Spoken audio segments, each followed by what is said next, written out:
We've been joined now by the coordinator of Peace and Conflict Program, Department of Political Science from the Arthur Jarvis University, Charles Ekbo. Charles, good morning. So good to have you join us. Good morning, Joe. Good morning.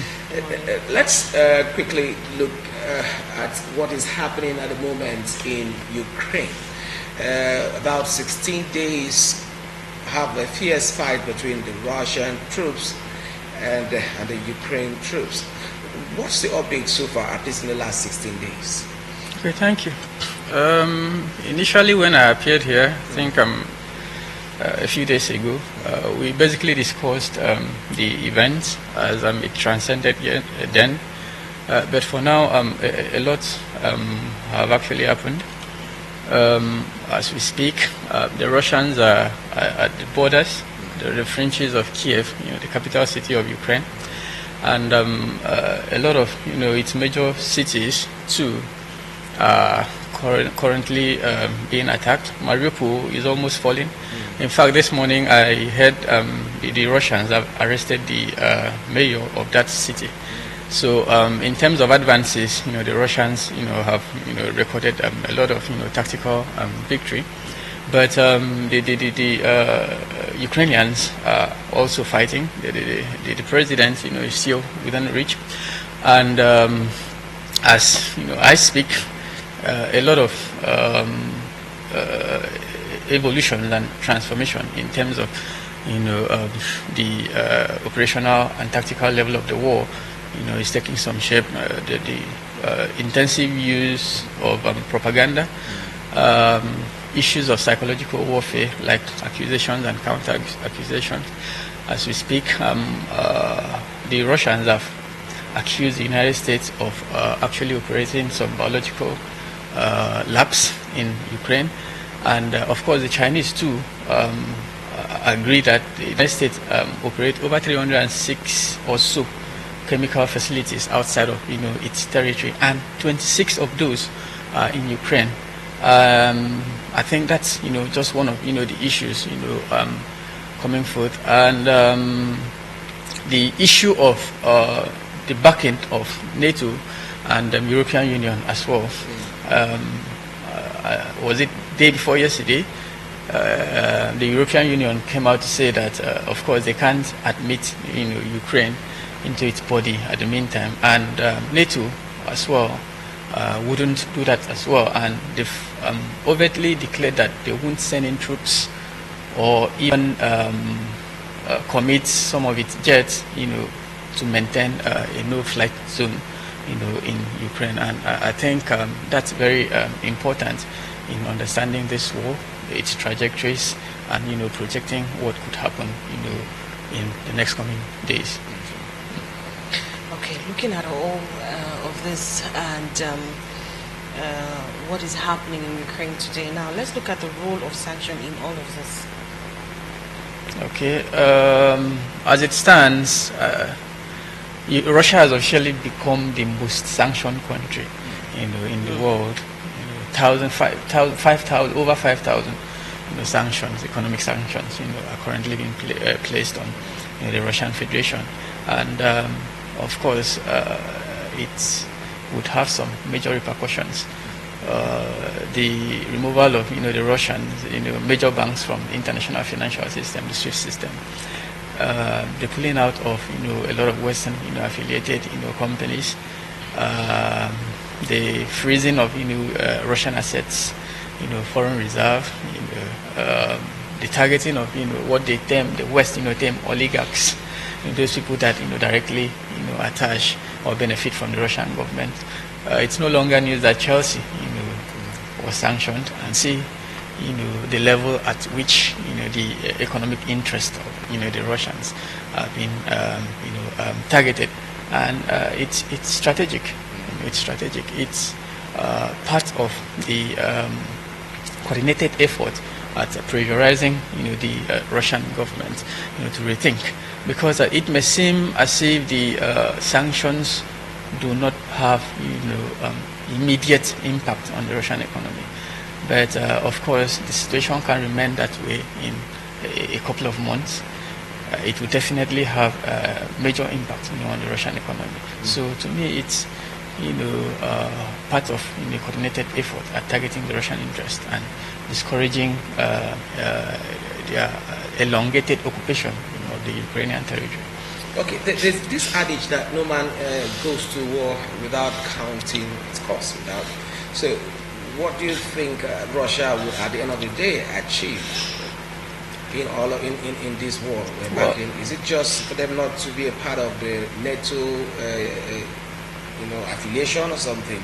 What are they hoping to get at the end of this? 16 days going on. Like you have rightly said, Russia. Though the West, always say the Russians, invaded Ukraine unprovoked. Of course, it's not, and we know that there have been, a long history of, Eastern Ukraine, naturally affiliating with the Russians, and Western Ukraine, naturally affiliating with the West. It leads back to.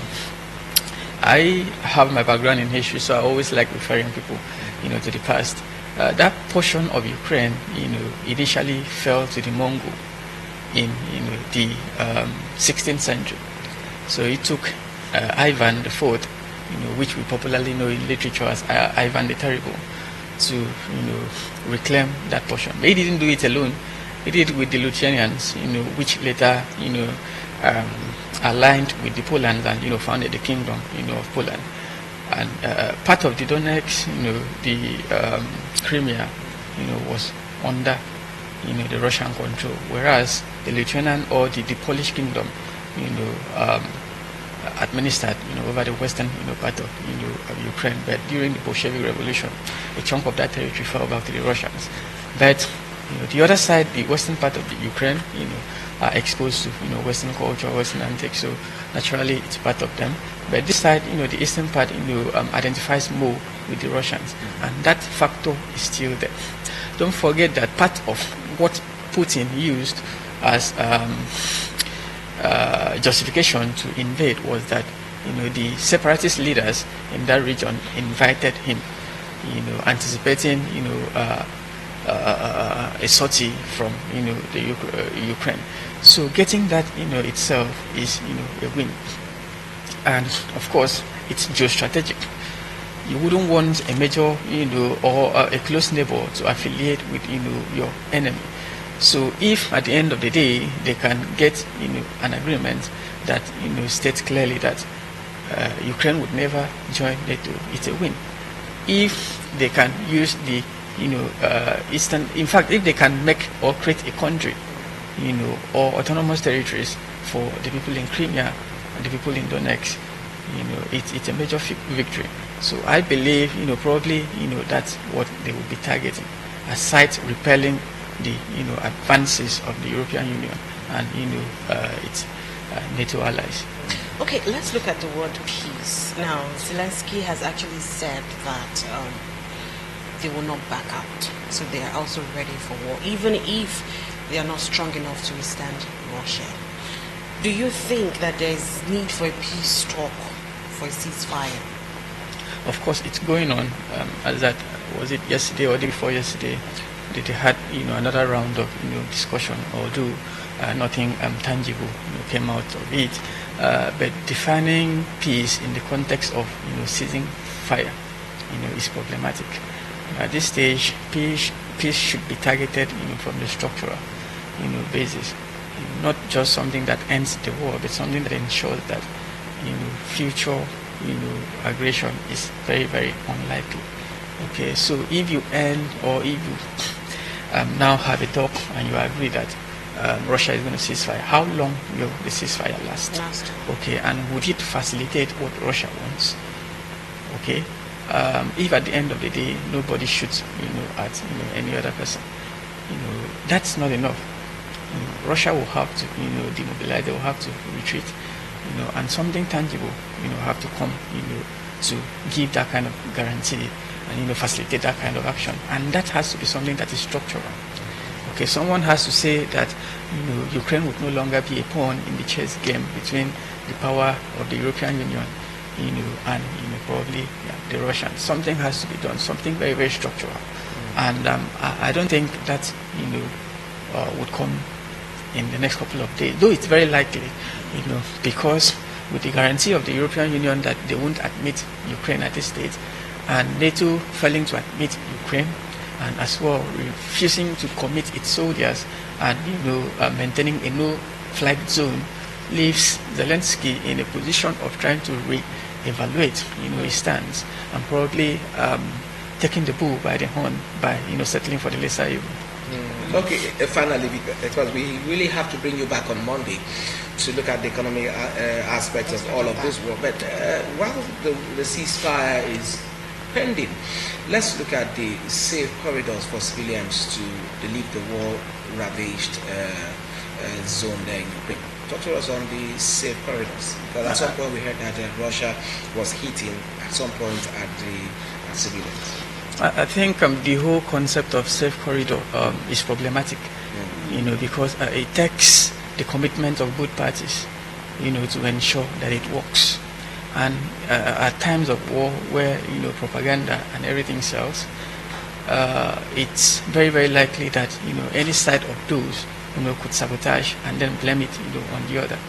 And Russia is, a master in a game, like that. Mariupol, we were told that there was a safe corridor for civilians to pass. As at this morning, Zelensky said only 7,000 people have made it through, and that the Russians have started firing. We can't tell who is actually firing. We can't tell who is trying to frustrate that effort. But we do know that someone has to be blamed, and in this case, the Russians are likely to be blamed. But it's a wartime. Propaganda sells. And like I said, to maintain a safe corridor, there has to be major lines, of communication. Before moving a particular vehicle, you have to notify both sides, and you have to have a very hotline in case you encounter forces from any of the sides. There should be lines you can reach out to. It takes a lot of logistical effort, and commitment from both sides. But the situation of things, I doubt, that can be achieved, because there's definitely going to be some form of sabotage, to obviously use against, any of the parties. Charles Eko, we just have to leave it at this point. Coordinator, Peace and Conflict Program, Department of Political Science from the Arthur Jarvis University. Indeed, we must thank you for finding time to be here with us today. And please, we hope that we should have you on Monday. Let's look at the economic impact this war is playing out, not just in Ukraine, to every part of the world. Thank you very much. It's the Weekend Breakfast Show. Stay with us. Don't go anywhere.